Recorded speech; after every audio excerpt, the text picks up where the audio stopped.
Bonjour, chers compatriotes. Nous savons tous que nous vivons un moment très difficile, très délicat. Une situation imprévue qui nous tombe dessus.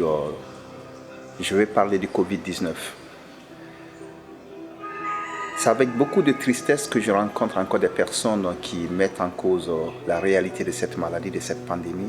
Il y en a qui se posent des questions qui ne devraient pas être les questions à se poser. Les questions du genre, est-ce que derrière, c'est pas une manipulation, c'est pas fabriqué, c'est pas une manipulation des consciences? Quoi qu'il en soit, la réalité c'est que la pandémie elle est là, la maladie elle est là, elle fait des ravages.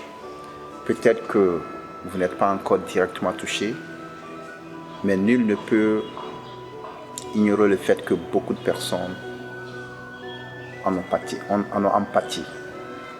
La maladie fait des ravages. Imaginez un instant, le monde est à l'arrêt. En tout cas, le monde est au ralenti. Pour la première fois depuis mon existence, je vois les mosquées fermées. Pas dans un pays, pas dans 2 pays, pas dans 3 pays, dans le monde entier. Les églises fermées, les marchés fermés, les entreprises fermées. Le monde confiné à plus de 50%. Devrons-nous attendre plus de preuves pour réaliser que Covid-19 est une réalité? A-t-on besoin de plus de preuves pour prendre les dispositions qu'on peut prendre? Parce que dans cette histoire, il y a ce qu'on peut contrôler, il y a ce qu'on ne peut pas contrôler. Qu'est-ce qu'on peut contrôler? C'est de prendre ces dispositions en termes de mesures barrières. Prendre des dispositions, respecter les consignes données par des autorités compétentes. Je vais parler des médecins, je vais parler des spécialistes en la matière, je vais parler de l'autorité gouvernementale. Ce qui est certain, c'est que ces mesures sont orientées vers la limitation de la propagation de la pandémie. C'est pour nous sauver. Le moins qu'on puisse faire, c'est de respecter ces choses. C'est légitime de se poser des questions quant à l'origine de cette pandémie, quant à ce qui se passe. Mais l'heure n'est plus à mettre de l'énergie sur ça. L'énergie doit être mise sur qu'est-ce que tu peux faire pour sauver ta vie.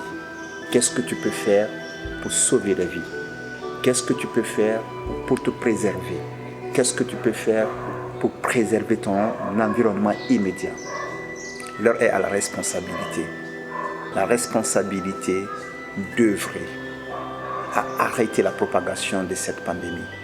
La responsabilité de se sauver et de sauver d'autres vies.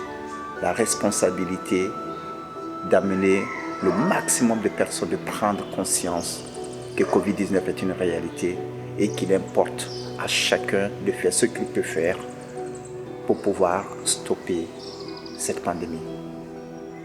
Puisse Dieu nous sauver et nous préserver. Merci. Nous vaincrons le Covid-19. Moi, c'est Moussa Berete. Je soutiens et salue cette belle initiative de modèle de réussite. Stop Covid-19, je m'engage et totalement aux côtés du modèle de réussite.